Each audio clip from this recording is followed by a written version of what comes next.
তুরস্ক ও ইসরায়েল এখন এক নতুন পরিস্থিতির সম্মুখীন। সিরিয়ায় চলমান সংঘাতে দেশ দুটি একে অপরের মুখোমুখি।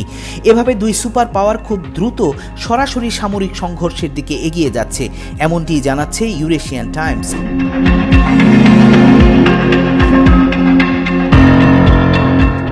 সিরিয়ায় তুরস্ক সমর্থিত বিদ্রোহীরা দামেস্ক দখল করে তুর্কি বাহিনীর উপস্থিতি বাড়িয়ে দিয়েছে।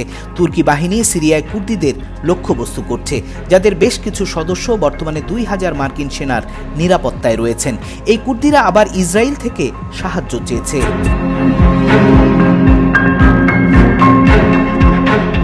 ইসরায়েল এখন নতুন সামরিক প্রস্তুতির দিকে যাচ্ছে।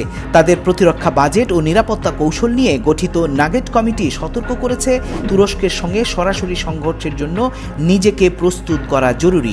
কমিটি বলছে, সিরিয়া ও ইরানের চেয়ে তুরস্কের হুমকি আরও বড় আকার ধারণ করতে পারে। বিশেষজ্ঞরা বলছেন, ইসরায়েল এবং তুরস্কের মধ্যে সামরিক সংঘর্ষের সম্ভাবনা এখন সত্যিই গুরুতর। তুরস্ক সিরিয়ায় আঞ্চলিক প্রভাব বিস্তার করতে চাইছে, যার ফলে ইসরায়েল ও তুরস্কর মধ্যে সম্পর্ক আরও খারাপ হতে পারে। তুরস্ক সিরিয়ার বিদ্রোহী গোষ্ঠী হায়াত তাহরির আল শামকে সমর্থন করে আসছে, যা তাদের নতুন ক্ষমতা প্রতিষ্ঠায় সাহায্য করছে। একই সময়ে তুরস্ক সিরিয়ার কুর্দি বাহিনীকে প্রধান হুমকি হিসেবে দেখছে, কিন্তু কুর্দিরা ইসরায়েলকে তাদের সহযোগী হিসেবে দেখছে।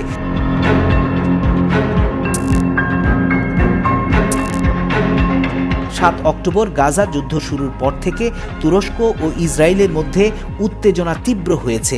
গাজায় ইসরায়েলে হামলার পর তুরস্ক তাদের সম্পর্কের ইতি টানে, ইসরায়েলের উপর বাণিজ্যিক নিষেধাজ্ঞাও আরোপ করে।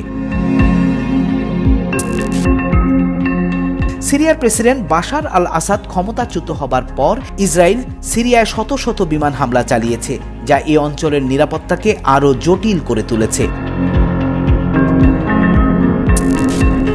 ইসরায়েলের নাগেট কমিটি তাদের প্রতিরক্ষা কৌশল সমর্থন করতে 5 বছরের জন্য $15 বিলিয়ন বাড়ানোর প্রস্তাব দিয়েছে। এছাড়া ইসরায়েলের দূরপাল্লার আক্রমণ ক্ষমতা শক্তিশালী করতে অতিরিক্ত F-15 যুদ্ধবিমান, জ্বালানি বিমান, ড্রোন এবং স্যাটেলাইট কেনার পরামর্শ দিয়েছে।